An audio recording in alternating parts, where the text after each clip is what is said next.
তাদের দ্বিতীয় মজবুত, সবচেয়ে মজবুত এবং সবচেয়ে শক্তিশালী দলিল হচ্ছে এই হাদিসটি।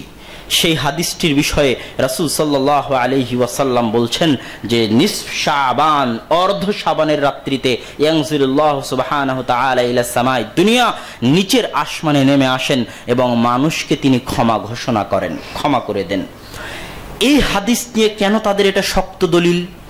এই হাদিসকে শেখ নাসিরউদ্দিন আলবানী রাহিমাহুল্লাহ হাসান বলেছে, এই হাদিসকে শেখুল ইসলাম ইবনে তাইমিয়া রাহিমাহুল্লাহ হাসান বলেছে, এই হাদিসকে ইমাম ইবনে হিব্বান হাসান বলেছে, এই হাদিসকে ইমাম মুনজিরি হাসান বলেছে। এইরকম তাদের পক্ষে এবং যত হানাফি আলেম আছে যারা শবে বরাত পালন করতে চায় তারা তো বলবেই, আবার আমাদের পক্ষ থেকে শেখ আলবানী এবং ইমাম ইবনে তাইমিয়ার মন্তব্য তারা নকল করে জোরপূর্বক পেশ করতে চায় যে শবে বরাতের অস্তিত্ব হাদিস দ্বারা প্রমাণিত। অতএব এই হাদিসের বিষয়টি আমাকে এবং আপনাকে, যদিও এটা দার্স নয়, জুমার খুতবা, দার্স হলে ডিটেইলস বিস্তারিত আলোচনা করা যেত এই হাদিসের উপর, কিন্তু কিছু সারমর্ম আপনাদের সামনে পেশ করতে চাই যাতে আপনাদের বুঝতে সুবিধা হয় যে কেন আমরা আলবানী রাহিমাহুল্লাহ বলার পরেও, ইবনে তাইমিয়া রাহিমাহুল্লাহ বলার পরেও আমরা মানতে চাই না বা চাচ্ছি না। এর এক নাম্বার কথা হচ্ছে, যারা আমাদের উপর অভিযোগ দেয় সারাদিন যে আমরা নাকি আলবানী রাহিমাহুল্লাহর মুকাল্লিদ, আমরা নাকি ইবনে তাইমিয়ার মুকাল্লিদ, তো আমাদের এই আমলটা তাদের জন্য জবাব যে আমরা পৃথিবীতে কারো তাকলিদ করি না, একমাত্র রাসূল সাল্লাল্লাহু আলাইহি ওয়াসাল্লাম এবং আল্লাহ সুবহানাহু ওয়া তাআলার তাকলিদ করি, তাছাড়া দ্বিতীয় কারো তাকলিদ করি না। তার জ্বলন্ত প্রমাণ এই আমল। এবার একটা জিনিস মনে রাখেন, শবে বরাতের এই হাদিস একাই সহিহ, একাই হাসান তা কিন্তু নয়। এইটা অনেকেই ভুল বুঝে। প্রথম ভুল ধারণা এই জায়গাতে, শবে বরাতের এই ফজিলত মর্মে যে আল্লাহ সুবহানাহু ওয়া তাআলা নিচের আসমানে নেমে আসেন এবং মানুষকে ক্ষমা করেন, এই ফজিলত মর্মে যত হাদিস এসেছে সব হাদিস জয়ীফ, যত হাদিস এসেছে সব হাদিস জয়ীফ। স্বয়ং নাসিরউদ্দিন আলবানী সব হাদিসকে জয়ীফ বলেছেন। যারাই তাহকিক করতে আসবে তারাই জয়ীফ বলবে, একাই কোনো হাদিস সহিহ নয়। তাহলে কাহিনী কি? কাহিনী হচ্ছে আলবানী রাহিমাহুল্লাহ এইরকম 7-8টা জয়ীফ হাদিসকে এক জায়গায় করে বলছেন যে এতগুলো জয়ীফ হাদিস একত্রিত হওয়াতে হাদিসটা হাসান। ইবনে তাইমিয়া রাহিমাহুল্লাহ বলছেন এতগুলো জয়ীফ হাদিস একত্রিত হওয়াতে হাদিসটা হাসান। এটা হচ্ছে কাহিনী। কেউ যদি মনে করে যে হাদিস একাই সহিহ তাহলে ভুল করবে। আপনাকে জানতে হবে হাদিসের 4টি প্রকার আছে। এক, সহিহ লিজাতিহি, সহিহ লিগাইরিহি, হাসান লিজাতিহি, হাসান লিগাইরিহি। মনে না থাকলেও একটু বুঝার চেষ্টা করেন। হাদিস সহিহ হওয়ার জন্য 5টি শর্ত। মা রাওয়াহু তাম্মুদ দাবতি আদলুন মুত্তাসিলুস সানাদি গায়রে মুআল্লিন ওয়ালা শাযিন। যে হাদিসকে ন্যায়পরায়ণ রাবী বর্ণনা করে, স্মৃতিশক্তিতে মজবুত রাবী বর্ণনা করে, ছাত্র শিক্ষক শুনেছে, প্রমাণিত যে ছাত্রর নিকট থেকে শিক্ষক শুনেছে, শিক্ষক তার শিক্ষকের নিকট থেকে শুনেছে, কোনো বিচ্ছিন্নতা নাই। 4, হাদিস শাজ নয়, তার চাইতে বেশি সহিহ হাদিসের বিরোধী নয়। 5, হাদিসের মধ্যে কোনো গোপন ত্রুটি, গোপন ইল্লাত নাই। এই 5টি শর্ত পাওয়া গেলে হাদিস সহিহ লিদাতিহি। যদি 5টি শর্তের মধ্যে শুধু স্মৃতিশক্তিতে অল্প দুর্বলতা, সামান্য দুর্বলতা যেটা কাটিয়ে ওঠা যাবে, সেই হাদিসকে বলে হাসান লিদাতিহি। এবার হাসান লিদাতিহি হাদিস যখন বিভিন্ন সানাদ থেকে আসে, যেমন শবে বরাতের হাদিসটা 7-8টা জায়গা থেকে আসার কারণে আলবানী রাহিমাহুল্লাহ বলতেছে এটা হাসান লিগাইরিহি। এরকম হাসান লিদাতিহি হাদিস যদি বিভিন্ন সানাদ থেকে আসে তাহলে ওটাকে বলে সহিহ লিগাইরিহি। আর এবার যে হাদিসের মধ্যে দুর্বলতা আছে কিন্তু হালকা দুর্বলতা, সেই হাদিস যখন বিভিন্ন সানাদ থেকে আসে সেই হাদিসকে বলে হাসান লিগাইরিহি। এটা হচ্ছে সহিহের সর্বনিম্ন স্তর। হাসান লিগাইরিহি হাদিস দুর্বল কিন্তু বিভিন্ন সানাদ থেকে আসার কারণে কেউ কেউ হাসান বলে। আর উসুলে হাদিসের জগতে সবচেয়ে কঠিন আলোচনা, সবচেয়ে ভয়াবহ আলোচনা, সবচেয়ে ভয়ঙ্কর আলোচনা হচ্ছে এটা। এত সহজ নয় যে আপনি 2-3টে হাদিস জয়ীফ এক জায়গায় করলেন আর বলে দিলেন যে এই হাদিসটা হচ্ছে হাসান লিগাইরিহি। এটা এত সহজ নয়। এই জন্য যত ইখতিলাফ মুহাদ্দিসিনদের মধ্যে তৈরি হয়েছে তার অধিকাংশ ইখতিলাফ এই জায়গায় তৈরি হয়েছে। আপনি মুহাদ্দিসদের অনেক মুনকিরে হাদিস আছে যারা অভিযোগ উত্থাপন করে যে তোমাদের মুহাদ্দিসদের মধ্যে তো হাদিস সহিহ জয়ীফ নিয়ে ইখতিলাফ। আরে এরকম কোনো ইখতিলাফ তুমি পাবা না যে এক মুহাদ্দিস একটা হাদিসকে সহিহ বলতেছে আর আরেক মুহাদ্দিস ওই হাদিসকে জাল বলতেছে। এরকম ইখতিলাফ নাই। কথা মনে হয় বুঝাতে পারিনি। ইখতিলাফ কোন জায়গায়? এক মুহাদ্দিস একটা হাদিসকে জয়ীফ বলতেছে আর আরেক মুহাদ্দিস মানতেছে যে ওই হাদিস জয়ীফ, কিন্তু আরো 3-4 সানাদ থেকে আসার কারণে ওই মুহাদ্দিস ওই হাদিসকে হাসান বলতেছে। এই জায়গাতেই হচ্ছে অধিকাংশ ইখতিলাফ। এর বাইরে হাদিসে কোনো ইখতিলাফ নাই। সব জায়গায় অধিকাংশ 90% ক্ষেত্রে মুহাদ্দিসদের সিদ্ধান্ত একমত। তো এখানেও এই হাদিসও ইখতিলাফ হয়ে গেছে। তো আমি আপনাকে আগে যেটা বুঝাতে চাইলাম যে শবে বরাতের হাদিস এককভাবে সহিহ হাসান এরকম নয়, অন্যের সহযোগিতা নিয়ে কেউ কেউ বলেছে। এবার সব হাদিসকে এক জায়গায় করার পরেও যারা এই হাদিসকে জয়ীফ বলেছে তারা কারা? সব হাদিসকে এক জায়গা করার পরও, এতগুলো জয়ীফ হাদিসকে একত্রিত করার পরও এই হাদিসকে জয়ীফ বলেছেন ইবনে তাইমিয়ার ছাত্র ইবনুল কাইয়িম রাহিমাহুল্লাহ, এই হাদিসকে জয়ীফ বলেছেন ইমাম কুরতুবী রাহিমাহুল্লাহ, এই হাদিসকে জয়ীফ বলেছেন ইবনুল আরাবী রাহিমাহুল্লাহ, এই হাদিসকে মুতাকাদ্দিমিন যত মুহাদ্দিস গেছেন তাদের কারো পক্ষ থেকে এই হাদিসকে হাসান বা সহিহ মন্তব্য পাওয়া যায় না। এমনকি আলবানী রাহিমাহুল্লাহর সমকালীন যারা আছেন, ইবনে বাজ রাহিমাহুল্লাহ, ইবনে উসাইমিন রাহিমাহুল্লাহ, এমনকি আলবানী রাহিমাহুল্লাহর ছাত্র যারা আছেন তারাও এই হাদিসকে জয়ীফ বলেছেন সব সানাদকে একত্রিত করার পরেও। শুধু তাই নয়, বর্তমান ভারত, পাকিস্তান, বাংলাদেশে হানাফিদের বিখ্যাত আলেম তারা যেহেতু আমাদের মন্তব্য পেশ করে, তো আমরাও একটু তাদের মন্তব্য পেশ করি।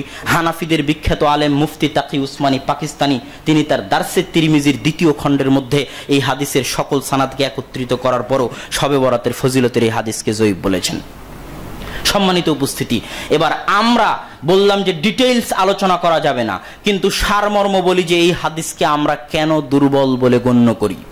এই হাদিসকে দুর্বল বলে গণ্য করার কয়েকটি কারণ আছে, সেই কারণগুলো আপনাদের সামনে পেশ করি। সূক্ষ্ম কারণ, 1 নাম্বার সূক্ষ্ম কারণ, এই হাদিসের যত সানাদ আছে সব সানাদ কোথাও না কোথাও গিয়ে মাকহুল রাহিমাহুল্লাহর নিকটে গিয়ে মিলিত হয়। যখনই আপনি শাহেদ যে এই হাদিস বিভিন্ন সাহাবী থেকে এসেছে, শবে বরাতের হাদিস আয়েশা রাদিয়াল্লাহু তাআলা আনহা থেকে এসেছে, শবে বরাতের হাদিস উসামা বিন যায়েদ থেকে এসেছে, উমুকের নিকট থেকে এসেছে, তো এগুলোকে আপনি বলতেছেন এই হাদিসটা মজবুত করতেছে এতগুলো সানাদ থেকে আসার কারণে। কিন্তু আমি বলবো একটা সূক্ষ্ম জিনিস আপনার চোখ এড়িয়ে গেছে, সেটা কি? এত সাহাবী থেকে আসলেও সানাদ নিচে এসে একজনের নিকটেই কোনো না কোনোভাবে মিলিত হচ্ছে, তিনি হচ্ছেন মাকহুল রাহিমাহুল্লাহ। এবার ইবনে রাজব হাম্বলী রাহিমাহুল্লাহ তার লাতাইফুল মাআরিফ এই বইয়ের মধ্যে একটা সূক্ষ্ম কথা বলে গেছেন, অতি সূক্ষ্ম কথা, যে মাকহুল রাহিমাহুল্লাহ এই হাদিসটা অধিকাংশ সময় মুরসালান বর্ণনা করতেন, মাঝখানে কাউকে উল্লেখ করতেন না, ডাইরেক্ট বলতেন ক্বালা রাসূলুল্লাহ সাল্লাল্লাহু আলাইহি ওয়াসাল্লাম। আর ওই মাঝখানের ব্যক্তিটা ছিল কাব আল আহবার, একজন ইহুদি পণ্ডিত যিনি পরবর্তীতে মুসলিম হয়েছিলেন, এবং অনেক সানাদে সেটা স্পষ্ট হয়েছে যে মাকহুল রাহিমাহুল্লাহ এই হাদিসটা কাব আল আহবার থেকে শুনেছে, এবং কাব আল আহবার ইসরাইলি রিওয়ায়াতের মধ্যে থেকে এটা বর্ণনা করত যে ইসরাইলি রিওয়ায়াতে শবে বরাতের ফজিলতে এই আছে, সেখান থেকে মাকহুল রাহিমাহুল্লাহ নিতেন এবং বলতেন। কিন্তু এই সূক্ষ্ম বিষয়টা অনেকের চোখ এড়িয়ে গেছে। এটা 1 নম্বর সূক্ষ্ম বিষয়, যেটা ইবনে রাজব হাম্বলী রাহিমাহুল্লাহ তার লাতাইফুল মাআরিফের মধ্যে উল্লেখ করেছেন। 2, এই হাদিসের যতভাবে এই হাদিস বর্ণিত হয়েছে সব মাতানের মধ্যে, মাতান মানে মূল টেক্সট, সানাদ শেষ হওয়ার পর যেখান থেকে আল্লাহ রাসূলের কথা শুরু হয়, ওই টেক্সটের মধ্যে ইখতিলাফ আছে, ইজতিরাব। কোথাও বলতেছে, কোন হাদিসে বলতেছে আল্লাহ সুবহানাহু ওয়া তাআলা শেষ আসমানে নেমে এসে ক্ষমা করে দিবেন, কোনো শর্ত নাই, শর্ত ছাড়াই। আর এক হাদিসে বলতেছে আল্লাহ সুবহানাহু ওয়া তাআলা ক্ষমা করে দিবেন, শর্ত আছে। কি শর্ত? তাকে মুশরিক হওয়া যাবে না এবং তাকে মুশাহিন, হিংসা বিদ্বেষ রাখা যাবে না অন্য মুসলিম ভাইয়ের প্রতি। এই 2টা শর্ত আছে। আবার আরেক সানাদে এই 2 শর্তের জায়গায় অন্য শর্ত আছে, কি? কাতিলু নাফসিন, আত্মহত্যাকারী হওয়া হবে না। তো শর্তের মধ্যে ইখতিলাফ আছে। আরেক হাদিসে কোনো শর্তই নাই, সরাসরি ডাইরেক্ট ক্ষমার কথাও নাই। কি আছে? আল্লাহ সুবহানাহু ওয়া তাআলা নিচের আসমানে নেমে এসে বলেন হাল মিন মুস্তাগফির ইস্তাগফিরুনি, আছে কি কোনো ক্ষমা প্রার্থনাকারী যে আমার নিকটে ক্ষমা চাইবে? আছে কি কোনো সাহায্য প্রার্থনাকারী যে আমার নিকটে সাহায্য চাইবে? এখানে ক্ষমারও ঘোষণা নাই, শর্তও নাই। যদি এতটুকুই হয় তাহলে আল্লাহ সুবহানাহু ওয়া তাআলা প্রত্যেক দিন শেষ রাতের অংশে নিচের আসমানে নেমে এসে এই ডাক দেন। অতএব শবে বরাতের আলাদা কোনো ফজিলত তখন বাকি থাকে না। এটা প্রতিদিনের ব্যাপার। আল্লাহ সুবহানাহু ওয়া তাআলা প্রতিদিন নিচের আসমানে নেমে এসে এই আহ্বান করেন শেষ রাতে যে হাল মিন মুস্তাগফির ইস্তাগফিরুনি, আছে কি কোনো ক্ষমা প্রার্থনাকারী আমার নিকটে ক্ষমা চাইবে? যদি এতটুকু হয় তাহলে শবে বরাতের আলাদা কোনো ফজিলত বাকি থাকে না। 3 নম্বর সূক্ষ্ম বিষয় হচ্ছে যে ইসলামী শরীয়তের যদি আমি ইহাতা করি, ইসলামী শরীয়তকে যদি চোখের সামনে নিয়ে আসি, পুরো ইসলামী শরীয়তকে, তাহলে ইসলামী শরীয়তকে চোখের সামনে আনলে আমি দেখতে পাবো যে ইসলামী শরীয়তের একটা সিস্টেম, একটা নিয়ম হচ্ছে যখনই কোনো ফজিলত দিয়েছে তখনই ফজিলতের সাথে আমল দিয়েছে, যখনই কোনো ফজিলত দিয়েছে তখন ফজিলতের সাথে আমল দিয়েছে। লাইলাতুল কদরের ফজিলত দিয়েছে, ফজিলতের সাথে আমল দিয়েছে যে লাইলাতুল কদর রাত জেগে সালাত আদায় করতে হবে। যখন যেখানে ফজিলত দিয়েছে, মসজিদে নববীর ফজিলত দিয়েছে, ফজিলতটা কিভাবে পাবো?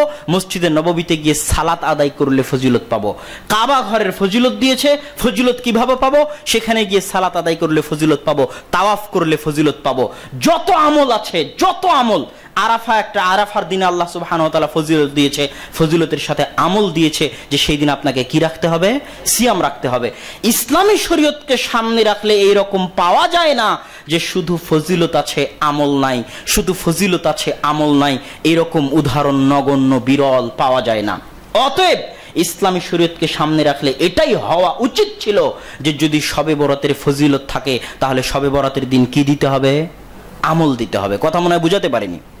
যদি শবে বরাতের ফজিলত থাকে তাহলে কি থাকতে হবে? আমল থাকতে হবে। কিন্তু শবে বরাতের দিন আমলের ব্যাপারে সহিহ হাদিস তো বহু দূরের কথা, একটা জয়ীফ হাদিসও নাই যে শবে বরাতের দিন সালাত আদায় করো, শবে বরাতের দিন সিয়াম রাখো, শবে বরাতের দিন কবর জিয়ারত করো, শবে বরাতের দিন রুহুরা ফিরে আসে, শবে বরাতের দিন হালুয়া রুটি বানাও। শবে বরাতের দিনের ফজিলতের হাদিস নিয়ে তো আমি আলোচনা করলাম, কিন্তু ফজিলত যদি মেনেই নেই তাহলে আমলের ব্যাপারে সহিহ হাদিস দূরে থাকা একটা জয়ীফ হাদিসও নাই। তখন তুমি বলবা, এখানে আরো একটা কথা বলে নি যে তাহলে ক্ষমা করবে, যে শবে বরাতের দিন আল্লাহ সুবহানাহু ওয়া তাআলা নিচের আসমানে নেমে আসবেন এবং ক্ষমা করে দিবেন, এতটুকুই হাদিস। যে হাদিসটা আমরা দাবি করতেছি এখনো যে হাদিস জয়ীফ, এবং আরো বিস্তর ডিটেইলস আলোচনা করলে স্পষ্ট হয়ে যাবে যে আলবানী রাহিমাহুল্লাহ এবং ইবনে তাইমিয়া রাহিমাহুল্লাহর সিদ্ধান্তের মধ্যে ত্রুটি আছে। এটাই সঠিক সিদ্ধান্ত যে হাদিসের মধ্যে ইল্লাত আছে, এই হাদিসের মধ্যে ইজতিরাব আছে, এই হাদিস জয়ীফ, দুর্বল। সানাদগুলো গভীরভাবে বিশ্লেষণ করলে সেটা ধরা পড়ে, কিন্তু জুমার খুতবায় ওইভাবে ডিটেইলস বলা সম্ভব নয়। কোনোদিন যদি দাস হয় তাহলে সেখানে স্পষ্টভাবে পেশ করার চেষ্টা করব ইনশাআল্লাহ। এখন যদি আমল নাই, ফজিলত আছে, তাহলে কি প্রমাণিত হচ্ছে? যে কেউ যদি শবে বরাতের রাত্রে গুনাহের কাজেও লিপ্ত থাকে, কেউ যদি শবে বরাতের রাত্রিতে গান বাজনা নিয়েও ব্যস্ত থাকে, কেউ যদি শবে বরাতের রাত্রিতে সালাত সিয়াম কিছুই না করে, তবু হাদিস অনুযায়ী আল্লাহ সুবহানাহু ওয়া তাআলা তাকে ক্ষমা করে দিবেন। শবে বরাতের রাতে নিচের আসমানে নেমে আসবেন আর ক্ষমা করে দিবেন, এটাই কিন্তু হাদিস। সুতরাং এটাও এই হাদিসের উপর ত্রুটি, ইল্লাত, যে আমলবিহীন ফজিলত কিভাবে হয়। তখন একদল মানুষ বলবে যে ভাই আমরা তো আমল করি, আমরা তো শবে বরাতের দিন সিয়াম রাখি, আমরা তো শবে বরাতের দিন রাত্রে সালাত আদায় করি। তখন আমি তাকে পাল্টা প্রশ্ন করব, তুমি যে আমল করো তার দলিল কই? তার প্রমাণ তোমাকে দিতে হবে। তুমি যে আমল করো এই আমলের দলিল কই? কেন? রাসূল সাল্লাল্লাহু আলাইহি ওয়াসাল্লাম বলে, আল্লাহ সুবহানাহু ওয়া তাআলা বলে গেছেন, আল ইয়াউমা আকমালতু লাকুম দীনাকুম ওয়া আতমামতু আলাইকুম নি'মাতি ওয়া রাদিতু লাকুমুল ইসলাম দীনা। আজকে আমি দ্বীনকে পরিপূর্ণ করে দিলাম। বিদায় হজ্জের দিন এই আয়াত অবতীর্ণ হয়ে রাসূল সাল্লাল্লাহু আলাইহি ওয়াসাল্লাম লক্ষ জনতাকে সামনে সাক্ষী রেখে বলে গেছেন যে হাল বাল্লাগতুর রিসালাহ, আমি কি আমার রিসালাতের দায়িত্ব পৌঁছে দিয়েছি? সবাই বলেছে হ্যাঁ, আপনি আপনার রিসালাতের দায়িত্ব পৌঁছে দিয়েছেন। আল্লাহ রাসূল বলেছেন আল্লাহুম্মা শাহাদ, আল্লাহুম্মা শাহাদ, আল্লাহুম্মা শাহাদ, আল্লাহ তুমি সাক্ষী থাকো আমি আমার রিসালাতের দায়িত্ব পালন করে গেছি। তাহলে এবার রাসূল সাল্লাল্লাহু আলাইহি ওয়াসাল্লামের মৃত্যুর পরে যদি তুমি কিছু করতে চাও তাহলে তোমাকে দলিল দিয়ে করতে হবে। আমার এই কথার দলিল কি? আমার এই কথার দলিল শুনেন। একদিন আব্দুল্লাহ বিন আব্বাস রাদিয়াল্লাহু তাআলা আনহু এবং মুআবিয়া রাদিয়াল্লাহু তাআলা আনহু একসাথে উমরা এবং হজ করতেছিলেন। তো কাবা ঘরের চারি সাইডে তাওয়াফ করতেছেন একই সাথে। আব্দুল্লাহ বিন আব্বাসও আছে, মুআবিয়াও আছে রাদিয়াল্লাহু তাআলা আনহুমা। তাওয়াফ করতে গিয়ে কাবা ঘরের যে চারটা কোণা আছে, এই চারটা কোণার এই কোণা যেটা হাজরে আসওয়াদ আর এই কোণা রুকনি ইয়ামানি, এই দুই কোণাতে রাসূল সাল্লাল্লাহু আলাইহি ওয়াসাল্লাম হাত লাগাতেন, হাত দিয়ে স্পর্শ করতেন। এবার মুআবিয়া রাদিয়াল্লাহু তাআলা আনহু এই দুই কোণা সহ বাকি যে দুইটা কোণা আছে ওই দুইটা কোণাতেও হাত দিতে লাগলেন।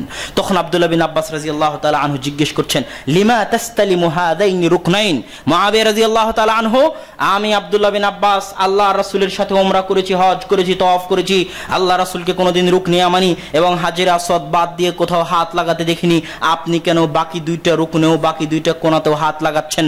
তখন মুআবিয়া রাদিয়াল্লাহু তাআলা আনহু বললেন, আব্দুল্লাহ বিন আব্বাস, হাদা কাবা বাইতুল্লাহ লাইসা মিনহু শাইউম মাহজুরা, এটা তো আল্লাহর ঘর, এটা তো কাবা, মহান ঘর, অতি দামি ঘর।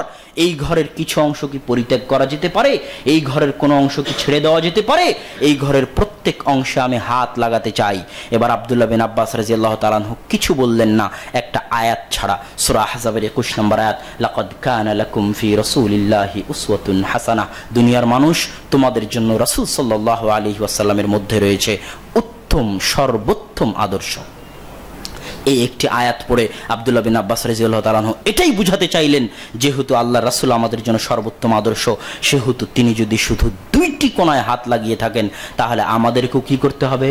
শুধু দুইটি কোণায় হাত লাগাতে হবে। আর একটা দলিল শুনেন।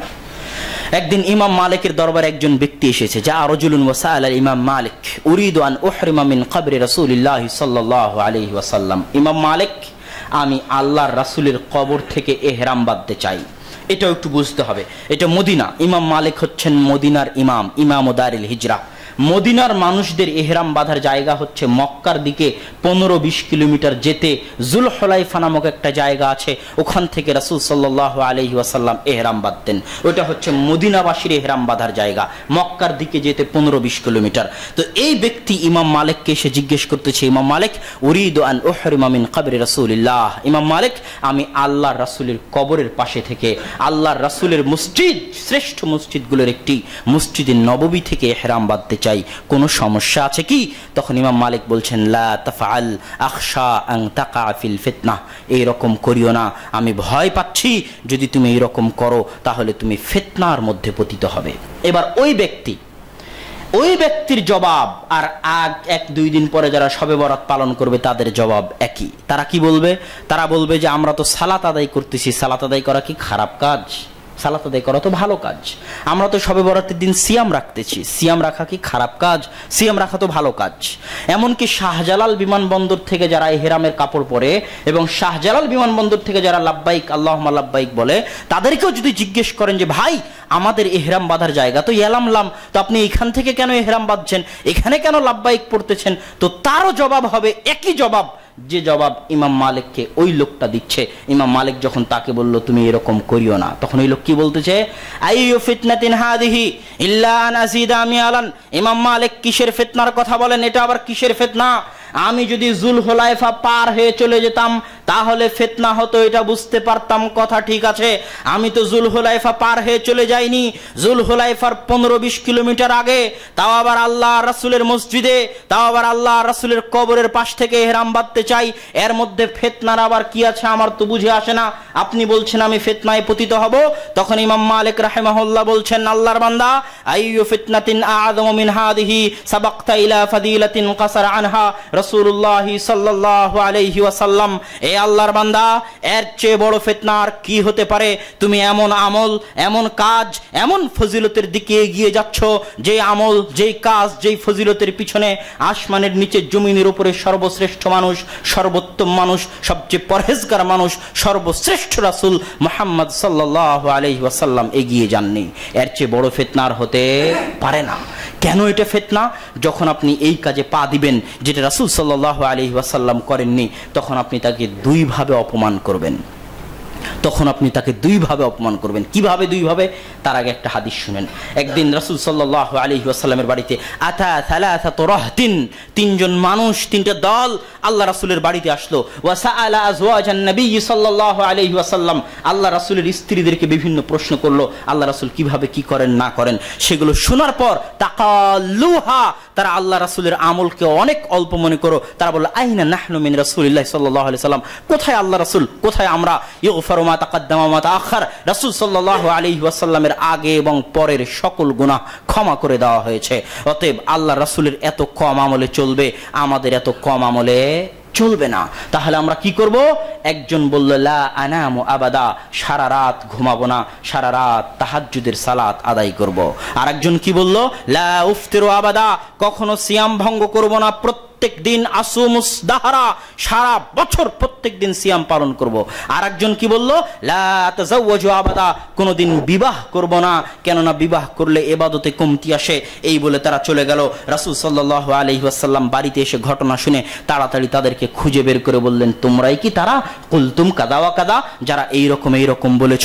তখন তারা বলল, হ্যাঁ আমরাই তারা। এবার রাসূল সাল্লাল্লাহু আলাইহি ওয়াসাল্লাম বললেন, জেনে রাখো, আনা আতকাকুম ওয়া আখশাকুম লিল্লাহি সুবহানাহু ওয়া তাআলা, আমি মুহাম্মদ আসমানের নিচে জমিনের উপরে তোমাদের মধ্যে সবচেয়ে বেশি আল্লাহকে ভয় করি, সবচেয়ে বেশি পরহেজগার আমি কি করি?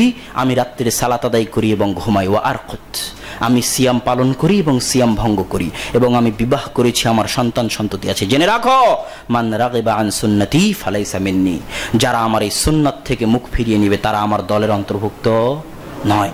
তাহলে কিভাবে আপনি অপমান করা হবে আল্লাহ রাসূলকে? এক, আপনি যদি এমন কোনো আমল করতে যান যেটা আল্লাহ রাসূল করেননি, তার মানে আপনি এটা বলতে চাচ্ছেন আপনি আল্লাহ রাসূলের চাইতে বেশি পরহেজগার, আপনি আল্লাহ রাসূলের চাইতে বেশি তাকওয়াবান। নাউযুবিল্লাহি মিন যালিক।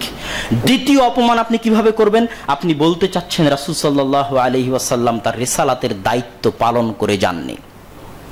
নাউযুবিল্লাহ, তিনি তার ধর্মে এটা ছিল যে শবে বরাত দিয়ে যেতে হবে, কিন্তু আল্লাহ রাসূল দিয়ে যাননি। এইভাবে তিনি মুসলিম উম্মাহকে ধোঁকা দিয়ে গেছেন। নাউযুবিল্লাহ। এই দুই দাবির মাধ্যমে আপনি রাসূল সাল্লাল্লাহু আলাইহি ওয়াসাল্লামকে অপমান করবেন। এই জন্য আপনাকে এবং আপনাকে সাবধান হতে হবে। এখানে একটা মূলনীতি বলে যাই, এই মূলনীতি যদি মাথায় থাকে, শিরক বেদাতের মধ্যে, হালাল হারামের মধ্যে পার্থক্য করতে আমার এবং আপনার সুবিধা হবে। এই মূলনীতি বলার পরে আরো একটি গুরুত্বপূর্ণ কথা আছে। মূলনীতি কি? আপনি যদি আমাকে জিজ্ঞেস করেন যে মদ খাওয়া কি সুন্নাত না বেদাত, এই প্রশ্নটা কি ঠিক হবে? এই প্রশ্ন ঠিক হবে না। আপনাকে জিজ্ঞেস করতে হবে মদ খাওয়া হালাল না হারাম, তথা দুনিয়ার সাথে সম্পৃক্ত যা কিছু আছে, ব্যবসা বাণিজ্য, কোর্ট কাচারি, অফিস আদালত, ঘর বাড়ি, সংসার, বিবাহ শাদী, যা কিছু আছে দুনিয়ার সাথে সম্পৃক্ত, তার সাথে সম্পৃক্ত হুকুমের নাম হচ্ছে হালাল অথবা হারাম।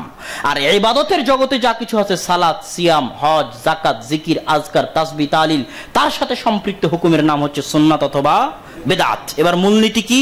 হালাল এবং হারামের ক্ষেত্রে মূলনীতি হচ্ছে রাসূল সাল্লাল্লাহু আলাইহি ওয়াসাল্লাম তার হাদিসে, আল্লাহ সুবহানাহু ওয়া তাআলা তার কোরআনে যা হারাম করে গেছেন তা বাদ দিয়ে কিয়ামত পর্যন্ত যা যা আবিষ্কার হবে সবই হালাল। আল্লাহ তার কোরআনে এবং আল্লাহ রাসূল তার হাদিসে যা হারাম করেছেন তা বাদ দিয়ে কিয়ামত পর্যন্ত যা আবিষ্কার হবে সবই হালাল। আল্লাহ রাসূল তার হাদিসে বলেছেন, কুল্লু মুসকিরিন খামরুন ওয়া কুল্লু খামরিন হারামুন, প্রত্যেক নেশাদার জিনিস মদ, আর প্রত্যেক মদই হচ্ছে হারাম। আর আল্লাহ কোরআনে বলেছেন মদ হচ্ছে হারাম। এখন কিয়ামত পর্যন্ত যত খাবার আবিষ্কার হবে, যেই খাবারের মধ্যে মাদকতা থাকবে না সেই খাবার কি? হালাল। সেটা পোলাও হোক, বিরিয়ানি হোক, পিজ্জা হোক, বার্গার হোক, যেগুলো আল্লাহ রাসূলের যুগে ছিল না, কিয়ামত পর্যন্ত আরো যত নতুন খাবার হবে যেগুলোর মধ্যে আল্লাহ এবং আল্লাহ রাসূল যা হারাম করেছেন তা থাকবে না, সেটা কিয়ামত পর্যন্ত যত নতুনই হোক না কেন তা হালাল। আর সুন্নাত এবং বেদাতের ক্ষেত্রে নিয়ম হচ্ছে আল্লাহ সুবহানাহু ওয়া তাআলা তার কোরআনে যা বলেছেন, আল্লাহ রাসূল তার হাদিসে যা বলেছেন এবং তা করেছেন, তার বাইরে একটা চুল, একটা সরিষার দানা যদি কেউ ইবাদত করতে চায়, পালন করতে চায়, তাহলে একটা সরিষার দানা, একটা চুলের নাম হবে বেদাত। ওই ইমাম যত বড় হোক, যত বুজুর্গ হোক, যত বড় আলেমে দ্বীন হোক, আমরা চ্যালেঞ্জ দিয়ে গেলাম, একটা চুলো যদি কেউ ইবাদত করতে চায়, একটা সরিষার দানাও যদি কেউ ইবাদত করতে চায়, দলিল দিয়ে ইবাদত করতে হবে। যদি দলিল না থাকে তাহলে একটা সরিষার দানা, একটা চুলের নাম বেদাত, এবং যে বেদাত করবে সে আল্লাহ রাসূলকে অপমান করবে। আর যে আল্লাহ রাসূলকে অপমান করবে, কিয়ামতের মাঠেও আল্লাহ রাসূল তাকে অপমান করবে। যখন হাউজে কাউসারের পানি পান করাবেন, তখন একদল মানুষ আসবে, ফাহালা বাইনাহু ওয়া বাইনি, রাসূল সাল্লাল্লাহু আলাইহি ওয়াসাল্লামের মাঝে এবং তাদের মাঝে আড় করে দেওয়া হবে। আল্লাহ রাসূল বলেন, নাহনু নাআরিফুহু, আমি তাদেরকে চিনি, কেন আড় করে দিলে? ফেরেশতারা বলবে, আপনি জানেন না আপনার মৃত্যুর পরে আপনার দ্বীনের মধ্যে এরা পরিবর্তন সৃষ্টি করেছে। তখন রাসূল সাল্লাল্লাহু আলাইহি ওয়াসাল্লাম বলবেন, সুহকান সুহকান সুহকান লিমান গায়্যারা বাদি, দূর হও দূর হও দূর হও, যারা আমার মৃত্যুর পরে আমার দ্বীনের মধ্যে পরিবর্তন সৃষ্টি করেছো। এইভাবে রাসূল সাল্লাল্লাহু আলাইহি ওয়াসাল্লাম কিয়ামতের মাঠে আপনাকে অপমান করবেন। এখানে আরো একটা গুরুত্বপূর্ণ জিনিস, আমাদের যতই আমরা সহিহ আকীদার হই, যতই আহলে হাদিস হই, তবুও এই জায়গায় আমরা ভুল বিশ্বাস রাখি, ভুল আকীদা বা ভুল ধারণা রাখতে পারি। এই সূক্ষ্ম জিনিসটাও মনে করে যেতে হবে আপনাকে। সূরা মুলকের 2 নম্বর আয়াতে আল্লাহ সুবহানাহু ওয়া তাআলা বলছেন, আল্লাযী খালাকাল মাউতা ওয়াল হায়াতা লিয়াবলুয়াকুম আইয়ুকুম আহসানু আমালা। আল্লাহ সুবহানাহু তাআলা জীবন মৃত্যু সৃষ্টি করেছেন এটা দেখার জন্য যে তোমাদের মধ্যে কে উত্তম আমল করে। আল্লাহ সুবহানাহু ওয়া তাআলা এটা বলেননি যে তোমাদের মধ্যে কে অধিক আমল করে, তিনি কি বলেছেন? উত্তম আমল করে। এবং সারা কোরআন খুঁজেন, কোরআনের যেখানে আমলের কথা বলেছেন আল্লাহ সুবহানাহু ওয়া তাআলা সেখানে শুধু আমল বলেননি, বলেছেন আমিলা আমালান সালিহ ইয়ামালুস সালিহাত, উত্তম আমল, উত্তম আমলের কথা সেখানে বলেছেন, সৎ আমলের কথা বলেছেন। তথা কেউ যদি 1000 রাকাত সালাত আদায় করে, 1000 দিন সিয়াম রাখে, আর সেটা যদি উত্তম না হয়, সৎ না হয়, তাহলে সেই সিয়ামের কোনো মূল্য নাই, সেই সিয়ামের কোনো দাম নাই, সেই ইবাদতের কোনো দাম নাই। এর একটা সিজদাও যদি হয়, কিন্তু ওই একটা সিজদা যদি উত্তম হয়, সৎ হয়, তাহলে ওই একটা সিজদার দাম আছে, একটা সিজদার মূল্য আছে আল্লাহ সুবহানাহু ওয়া তাআলার দরবারে। তাহলে আমি এবং আপনি উত্তম আমল কিভাবে করব? আমার এবং আপনার আমল তখনই উত্তম হবে যখন আমার এবং আপনার আমলের মধ্যে দুটি শর্ত থাকবে। এক, ইখলাস, আল্লাহ সুবহানাহু ওয়া তাআলার সন্তুষ্টি থাকবে, তখন আমি এবং আপনি সেটা আমার আমলটা উত্তম আমলের অন্তর্ভুক্ত হবে। আর যদি ইখলাস না থাকে, তাহলে আমার এবং আপনার আমল, মন দিয়ে শুনে রাখেন, আমার এবং আপনার আমল যদি ইখলাস না থাকে, তাহলে জান্নাতে নিয়ে যাওয়া তো বহুদূরের কথা, কোথায় নিয়ে যাবে? জাহান্নামে নিয়ে যাবে। আমল জাহান্নামে নিয়ে যাবে। আমল, সালাত, সিয়াম, হজ, যাকাত, আল্লাহ রাস্তায় শহীদ হয়ে গেছে, কোটি টাকা দান করেছে, সারা জীবন কোরআন এবং হাদিসের দাওয়াত দিয়ে গেছে, আমল করে গেছে, আমল তাকে জাহান্নামে নিয়ে যাবে যদি ইখলাস না থাকে। দুই, ইত্তিবাউ সুন্নতি রাসূলিল্লাহ, রাসূল সাল্লাল্লাহু আলাইহি ওয়াসাল্লামের সুন্নাতের অনুসরণ। যদি সুন্নাতের অনুসরণ না থাকে, যদি বিদআত চলে আসে, তাহলে কি হবে? তাহলে একই অবস্থা, আপনার বেদাতি আমল আপনাকে জান্নাতে নিয়ে যাওয়া তো বহুদূরের কথা, আপনাকে জাহান্নামে নিয়ে চলে যাবে। বক্তব্যের শেষ কথা, প্রত্যেক যখন যেখানে বেদাত ঢুকে, তখন সেখান থেকে একটা সুন্নাত উঠে যায়। প্রত্যেক যখন যেখানে বেদাত ঢুকে, তখন সেখান থেকে একটা সুন্নাত উঠে যায়। সালাত শব্দের অর্থ হচ্ছে দোয়া করা। সালাত শব্দের অর্থ কি? দোয়া করা। পুরো সালাতটাই আল্লাহ সুবহানাহু ওয়া তাআলা দিয়েছেন দুয়ার জন্য। যখন সারা বিপদে পড়লো, জালেম বাদশা তার গায়ে হাত দিতে গেল, তখন সারা আল্লাহর নিকটে দোয়া করার জন্য কিসে দাঁড়িয়ে গেল? সালাতে দাঁড়িয়ে গেল। রাসূল সাল্লাল্লাহু আলাইহি ওয়াসাল্লাম যখনই বিপদে পড়তেন, বাদারা ইলা সালাহ, সালাতে দাঁড়িয়ে যেতেন। তাহলে দুয়ার সবচেয়ে বড় মাধ্যম কি? সালাত। এই জন্য সালাত মানেই দোয়া। সালাতুল জানাজাহ মানে জানাজা যে মারা গেছে মৃত ব্যক্তি, তার জন্য দুয়ার সালাত। সালাতটাই করা হয়েছে তার জন্য দোয়া হিসেবে। সালাত মানেই দোয়া। সালাম ফেরানোর আগে যত পারেন দোয়া করেন। এবার সালাম ফেরানোর পরে কুতুবে সিত্তার যত গ্রন্থ আছে খুলে দেখেন, সব গ্রন্থে শুধু জিকির আজকার, জিকির আজকার, সুবহানাল্লাহ, আলহামদুলিল্লাহ, আল্লাহু আকবার। তো সালাম ফেরানোর পরে জিকির, আর সালাম ফেরানোর আগে কি? দোয়া। এবার যখন একটা বেদাত ঢুকলো যে সালাম ফেরানোর পরে একসাথে হাত তুলে কি করতে হবে? দোয়া করতে হবে, তখন একটা সুন্নাত উঠে গেল, সেটার নাম কি? জিকির। কথা মনে হয় বুঝাতে পারিনি। এরকম প্রত্যেক জায়গায় যখন যেখানে একটা করে সুন্নাত, একটা করে বেদাত ঢুকেছে, তখন সেখান থেকে একটা করে সুন্নাত উঠে গেছে। পুরো শাবান মাসের সুন্নাত ছিল, রাসূল সাল্লাল্লাহু আলাইহি ওয়াসাল্লাম রমজানের পরে সবচেয়ে বেশি সিয়াম পালন করতেন শাবান মাসে। একটা লোকও পাবেন না সিয়াম পালন করার, আল্লাহ রাসূলের সুন্নাতের অনুসরণ করার। কেন? এই শাবান মাসে একটা বেদাত ঢুকে গেছে, তার নাম শবে বরাত। সবাই অপেক্ষায় আছে এই শবে বরাতের দিনে ইবাদত করবে, গান করবে, বক্তা নিয়ে আসবে, আলোচনা করবে, খাওয়া দাওয়া করবে, হালুয়া রুটি করবে। এই শবে বরাতের এক বেদাতের কারণে রাসূল সাল্লাল্লাহু আলাইহি ওয়াসাল্লামের এক মহান সুন্নাত হারিয়ে গেছে। আমাকে এবং আপনাকে সেই সুন্নাত উজ্জীবিত করতে হবে, পুনরায় সেই সুন্নাত নিয়ে আসতে হবে। যারা আমরা এখনো শাবান মাসের সিয়াম রাখা শুরু করিনি, রাসূল সাল্লাল্লাহু আলাইহি ওয়াসাল্লামের এই সুন্নাতের অনুসরণে আমরা যেন শাবান মাসের সিয়াম রাখা শুরু করতে পারি। আল্লাহ আমাদের সেই তৌফিক দান করুক, আল্লাহ আমিন। কেন আমরা শাবান মাসের সিয়াম রাখবো? আমি আপনাকে এতটুকু বলে যেতে চাই, বক্তব্যের শেষাংশে এসে ফজিলত দেখার দরকার নাই। কেন সিয়াম পালন করবেন?